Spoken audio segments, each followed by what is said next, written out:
கிள்ளி மாப்பிள்ளையின் வெற்றிக்கு உறுதுணையாக இருந்த தொழில்நுட்ப கலைஞர்களுக்கும் பத்திரிகை ஊடக மீடியா நண்பர்களுக்கும் வணக்கம். கிள்ளி மாப்பிள்ளை என்னுடைய இளமை காலங்களில் கிள்ளியும் கோழியும் தான் பின்னி பறஞ்சு விளையாடியது. என்னுடைய படிப்புக்கு தடை போட்டாலும் நடிப்புக்கு விதை போட்டது என்று சொல்லலாம். அது தான் கராத்தே சிலவம்லாம் கற்றுக்கிட்டு ஸ்டண்ட் நடிகராக வந்தேன். முதல்ல இந்த படத்தினுடைய தயாரிப்பாளருக்கும் இயக்குனருக்கும் ஒரு நன்றியை சொல்லிக்கிறேன்.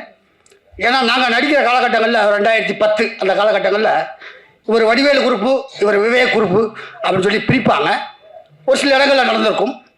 பட் அந்த வடிவேல் சார் குரூப்பையும் விவேக் சார் குரூப்பையும் இந்த கிள்ளி மாப்பிள்ளையில் ஒன்றாக இணைத்து எல்லோருக்கும் வாய்ப்பு கொடுத்த தயாரிப்பாளருக்கும் இயக்குனருக்கும் இந்த நேரத்தினுடைய மனமார்ந்த நன்றியை தெரிவித்துக் கொள்கிறேன்.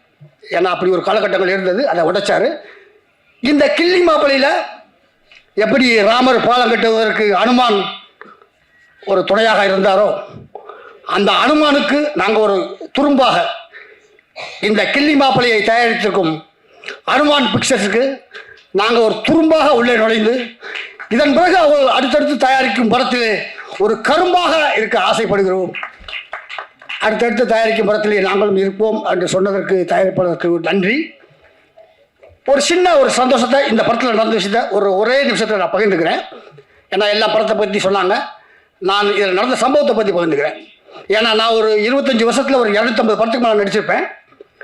பல படங்களில் கும்பலில் கூட நிற்கிறதுக்கு நீ தகுதி இல்லை, வெளியே போகிறான் அப்படின்னு துரத்துன காலங்கள் உண்டு. பல படங்களில் சாப்பிடும் போது தட்டை பிடிக்கிட்டு நீ அங்கே போய் நில்லு, நீ இங்கே போய் நில்லு, இந்த இடத்துல நீ நிற்கக்கூடாது அப்படின்னு சொன்ன காலகட்டங்கள் உண்டு.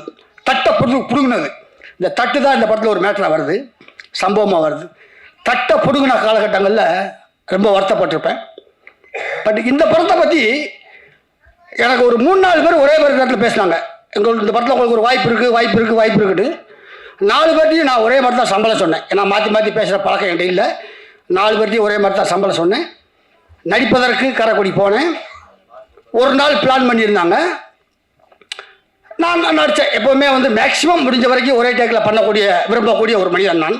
ஏன்னா நான் வடிவேலு என்ற ஜாம்பாவனால் பட்டை திட்டப்பட்டவன் என்பதால் எந்த சூழ்நிலையும் ஒரே டேக்கில் பண்ணணும் அப்படின்னு ஆசைப்படுவேன் நான். இந்த படத்தில் ஒரு நாள் பிளான் பண்ணியிருந்தாங்க. அது ஆஃப் டேலியாக முடிஞ்சு வச்சு. அதுக்கு காரணம் கேட்டால் இயக்குனரும் கேமராமேனும் கோ டைரக்டரும் தான் காரணம். அவங்க பிளான் பண்ணாங்க, ஷார்ட்டை பிரித்தாங்க. இப்போ டிஜிட்டல் வந்ததுக்கப்புறம் என்ன ஆச்சுன்னா, எல்லா ஷார்ட்லேயும் எல்லா டைலாக்கையும் பேசி டைம் வேஸ்ட் பண்ணுவாங்க. ஆனால் இதில் அப்படி அமையல. இந்த ஷார்ட்டுக்கு இந்த டைலாக் போதும், இந்த ஷார்ட்டுக்கு இந்த டைலாக் போதும் அப்படி சொல்லி பிரித்ததுனால ஒரு நாள் பிளான் பண்ணது ஒரு ஆஃப் டேலியாக முடிஞ்சு வச்சு. 2 மணிக்கு நான் கிளம்புறேன்.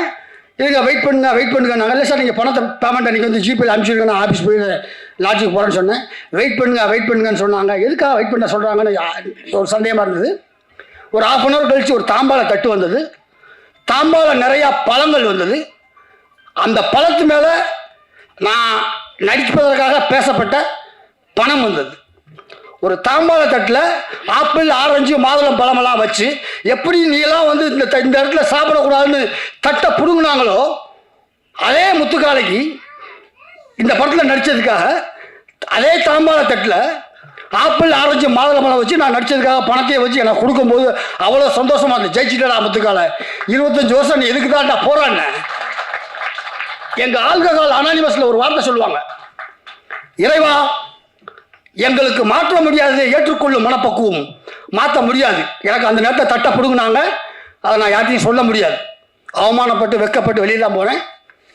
மாற்றக்கூடியதை மாற்றும் துணிவும் இதை உன்னால் மாற்ற முடியும்டா. நாளைக்கு நீ ஷூட்டிங் போனால் ஒரு சேர் எடுத்து போட்டு நீ உட்கார்ந்த இடத்துக்கே அவனுக்கு தட்டை கொண்டு வந்து கொடுத்து சாப்பாடு வைக்கிறதுக்கு நீ தான்டா முயற்சி பண்ணணும். மாற்றக்கூடியதை மாற்றும் துணிவும், இறைவா எங்களுக்கு மாற்ற முடியாததை ஏற்றுக்கொள்ளும் மனப்பக்குவத்தையும் மாற்றக்கூடியதை மாற்றும் துணிவும் அப்படின்னு சொல்லி எங்கள் ஆல்கஹால் அனானிமஸில் ஒரு வரி வரும். அந்த மாதிரி இந்த படத்தில் என்னை கொடுத்து அருமையான சீன் கொடுத்தாங்க. ப்ளஸ் அதுக்கேற்ற சம்பளம் கொடுத்தாங்க, அதுக்கேற்ற மரியாதையும் கொடுத்தாங்க. அதனால் இந்த படத்துடைய இயக்குனருக்கும் தயாரிப்பாளருக்கும் இதில் பணிபுரிந்த அனைத்து தொழில்நுட்ப கலைஞர்களுக்கும் என்னுடைய மனமார்ந்த நன்றியையும் வாழ்த்துக்களையும் தெரிவித்துக் கொண்டு இந்த கிள்ளி மாப்பிள்ளை வெற்றி பெற வேண்டும் என்று மனமாற வாழ்த்துகிறேன். நன்றி, வணக்கம். எல்லாருமே வணக்கம். ரொம்ப சந்தோஷமா இருக்கு. எப்பா யாரா அந்த பொண்ணு திவ்யா அவ்வளோ அழகா இருக்கு. இந்த படத்துல வந்து ஆக்சுவலா வந்து என்ன சொல்றதுன்னு தெரியல. எனக்கு வந்து எல்லா படத்துலையும் ஹீரோயின் பார்த்து வந்து ஹீரோ பொறாமப்படுவாப்புல. ஆனால் ஒரு ஹீரோயினே பொறாமப்பட்ட படம் இந்த படம் தான். ஏன்னா கார்த்தி அவ்வளோ அழகா இருப்பாப்புல. திவ்யா வந்து என்கிட்ட சொல்லிட்டே இருக்கும், கார்த்தி செம்ம அழகா இருக்காப்புல அப்படி சொல்லுவாங்க அவங்க. அவங்க ஆக்சுவலி வந்து அவங்க தமிழ் கம்மியாக தான் தெரியும். நானா புரிஞ்சுக்கிட்டேன் இந்த பொண்ணு சைட் அடிக்குது போல அவங்கள அப்படின்ட்டு. ரொம்ப நன்றி எல்லாத்துக்கும். சிறப்பு விருந்தினர் எல்லாருக்குமே நன்றி சொல்லிக்கிறேன். Thank you so much. Love you. கைத்தண்ணி அந்த வாய்ஸ் முடிச்சு இப்போ ரொம்ப சந்தோஷமா இருக்கு. ஸோ என்னுடைய இன்ஸ்பிரேஷன் வந்து சிவகார்த்திகேயன் சார். அவர் வாய்ஸும் நான் பண்ணி ஃபைனலாக முடிச்சுக்கலான் இருக்கேன். பண்ணலாமா சார்? மண்டை சொல்லிடுறீங்க இப்போ. பண்ணலாமா? பிடிச்சிருந்தா மட்டும் சொல்லுங்களேன்னா நான் வந்து முடிச்சிடறேன் நான். ஓகே தானே? ஓகே. ஹாய் எல்லாருக்கும் வணக்கம். நான் உங்கள் சிவகார்த்திகேயன். ரொம்ப சந்தோஷமாக இருக்கு பிரதர். ஸோ ஆக்சுவலாக வந்து இந்த மாதிரி கில்லி மாப்பிள்ளைன்னு சொல்லிட்டு ஒரு படம் ஒன்று வந்திருக்கு. ஸோ எல்லாருமே 2026 படம் ரிலீஸ் ஆகுது. எல்லாருமே பார்த்து சப்போர்ட் பண்ணணும். Thank you so much. Love you. ஹோய் செல்ஃபி. பட் நான் கொஞ்சம் ஃப்ராடு, பொய் சொல்வேன், நடிப்பேன்.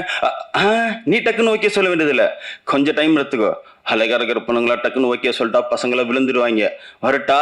ஹா. First of all, I have to say thanks to director sir and producer sir.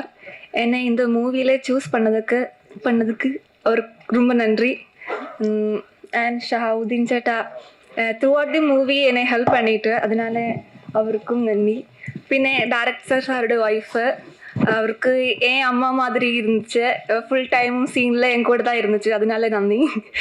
பின்ன இல்லை சாரி, எனக்கு தமிழில் கொஞ்சம் தான் வருது, அதனால தான் இப்படியெல்லாம். அப்போ தேங்க்யூ, தட்ஸ் ஆல். தேங்க்யூ. இந்த கில்லி மாப்பிள்ளை நடித்த அனைத்து காமெடி நடிகர்களுக்கும் என் மனமார்ந்த வாழ்த்துக்கள் தெரிவித்துக் கொள்கிறேன். டயானா மேடம் ஒரு பாட்டுக்கு சாங் பண்ணியிருந்தாங்க, சாங்க்கு ஒரு பாட்டு பாடியிருந்தாங்க, டான்ஸ் பண்ணியிருந்தாங்க. ரொம்ப சூப்பராக இருந்துச்சு. ஆனால் நாங்கள் கொஞ்சம் மிஸ் பண்ணிட்டோம். பரவாயில்ல, அடுத்தது நாங்கள் அதை யூஸ் பண்ணிக்கிறோம். அதே மாதிரி இந்த காமெடி நடிகர்கள் அனைவருக்கும் என்னோடய அடுத்த படம் கதை எழுதிட்டேன். அந்த கதையில் எல்லாத்தையும் யூஸ் பண்ணிக்குவேன், எல்லாத்தையும் நடிக்க வைக்கிறேன். ஒரு 300 பேர் நடிக்க வைக்கணும் முடிவு பண்ணி வச்சுருக்கேன். கண்டிப்பாக நடிக்க வைப்பேன். நடிகர்கள் அனைவருக்கும் என்னோட வேண்டுகோள், நீங்கள் நல்லா நடிங்க, நான் எதிர்பார்க்குறேன், நான் உங்களை நல்லா கொண்டு வரணும்னு ஆசைப்பட்றேன். அதே மாதிரி எங்கள் டைரக்டர் சார் பத்மநாபன் சார் வந்து மாசாணி பண்ணியிருக்காரு. அதுக்கு பிறகு என்னை வந்து ஒரு படம் பண்ணலான்னு கேட்டார். நான் அவருக்கு வந்து அந்த படத்தை கொடுத்தேன், அவர் நல்லா பண்ணி கொடுத்துருக்காரு. இந்த படத்தை பொறுத்த வரைக்கும் இதில் ஒர்க் பண்ண கிட்டத்தட்ட ஒரு 60 கலைஞர்கள் எல்லாருமே வந்து ரொம்ப சிறப்பாக பண்ணியிருக்காங்க. ஒரு படம் உருவாகணும் அப்படின்னா ஒரு கதை எழுதுகிறோம், நம்ம மைண்டில் இருக்குது, மனசில் இருக்கிறது மைண்டில் இருக்குது, அதை வந்து பேப்பரில் கொண்டு வர்றோம், அதை வந்து ஸ்க்ரீனுக்கு கொண்டு வர்றது எவ்வளோ பெரிய ஒரு சிரமமான விஷயங்கிறது திரைத்துறையில் இருக்கக்கூடிய எல்லா இயக்குநர்களுக்கும் எல்லாருக்குமே தெரியும்.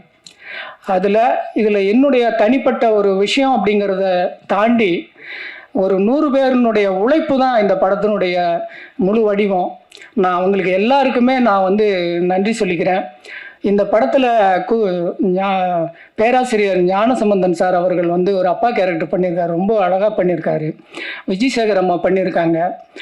அவங்க ரொம்ப ரொம்ப அற்புதமான ஒரு நடிகை. ஒரு கல்யாண சீன் எடுத்தோம். அந்த கல்யாண சீன் எடுக்கும்போது அந்த மண்டபத்தில் இருந்த எல்லாருமே கண்ணு தண்ணி விட்டு அழுதாங்க. ஒரு ஷூட்டிங் எடுக்கும்போதே அவங்க வந்துட்டு அந்த ஃபீல் பண்ணாங்க அப்படின்னா நானே அந்த சீன் ரொம்ப நல்லா நம்மளுக்கு ஒர்க் அவுட் ஆகும் அப்படிங்கிறத அன்றைக்கி நான் ஃபீல் பண்ணேன். அதே போல் இந்த படத்தை நான் வந்து முதல்ல பார்த்துட்டு ஒரு ஸ்க்ரீன் பண்ணுறதுக்காக நான் எங்கள் ஹோம் தேட்டரில் எங்கள் வீட்டில் நான் வந்து போட்டு காட்டுறதுக்காக ஒரு 15-20 பேரை நான் செலக்ட் பண்ணேன். இதில் யார் அப்படின்னா ஒரு இந்த கூலி வேலை செய்கிற இந்த படத்தில் கூட எல்லோரும் நடிச்சிருப்பாங்க. ஒரு ஷாட்டில் வரும், அந்த ட்ரெய்லரில் பார்த்துருப்பீங்க. அந்த போராட்டத்தில் இந்த ஏரி வேலை செய்கிறவங்க அப்படின்னு சொல்லுவாங்க, இந்த அரசு வேலை திட்டத்தில், அந்த மாதிரி நபர்கள். அதுக்கப்புறம் நெசவு தொழிலாளர்கள், நான் நெசவு தொழிலாளி என்னுடைய பேஸு. அதில் அந்த மாதிரி ஆட்கள், அந்த கட்டிட தொழிலாளிகள், இந்த மாதிரி ஒரு 15-18 பேரை வந்து எல்லாரையும் கூப்பிட்டு நான் எங்கள் வீட்டில் வந்து இந்த படத்தை வந்து போட்டு காட்டினேன். அதில் நான் என்ன பண்ணேன் அப்படின்னா, அவங்கள சொகுசாக இந்த மாதிரி ஒரு சீட்டில் உட்கார வச்சு நான் காட்டல. எல்லாரையும் அந்த சேர்ஸ் எல்லாம் ரிமூவ் பண்ணிவிட்டு கீழே உட்கார வச்சு நான் காட்டினேன். எல்லாருமே அந்த படத்தை பார்த்தாங்க. ஒரு இன்டர்வல் வரைக்கும் போச்சு. அதுக்கப்புறம் திரும்ப எல்லாருக்குமே டீ கொடுத்தேன். எல்லாரும் கொஞ்சம் ரிலாக்ஸ் பண்ணிவிட்டு உடனே வந்துட்டு அண்ணா போடுங்கண்ணா அப்படின்னாங்க. திரும்ப போட்டேன். படம் முடிஞ்சது. எல்லாருமே சொன்ன ஒரு வார்த்தை, ஆனால் நாங்கள் மாசாணி படம் பார்த்துருக்கோம் டிவியில் நிறைய முறை, அதை விட இது நல்லா இருக்கு அப்படின்னு சொன்னாங்க. எனக்கு ரொம்ப சந்தோஷமாக இருந்தது. அப்போவே நான் நினச்சேன், இது வந்து ஒரு மக்களுக்கான ஒரு நல்ல ஒரு விஷயத்தை நம்ம பண்ணியிருக்கோம் அப்படின்ட்டு. ஸோ இது எல்லாருக்கும் பிடிச்ச மாதிரியான ஒரு படத்தை பண்ணியிருக்கேன். மீடியா பீப்புள்ஸ் வந்து இதை வந்து நல்ல பெரிய லெவலில் நீங்கள் வந்துட்டு ஒரு ப்ரமோட் பண்ணி கொடுக்கணும் எல்லாரையும் நான் வந்து விரும்பி கேட்டுக்கிறேன்.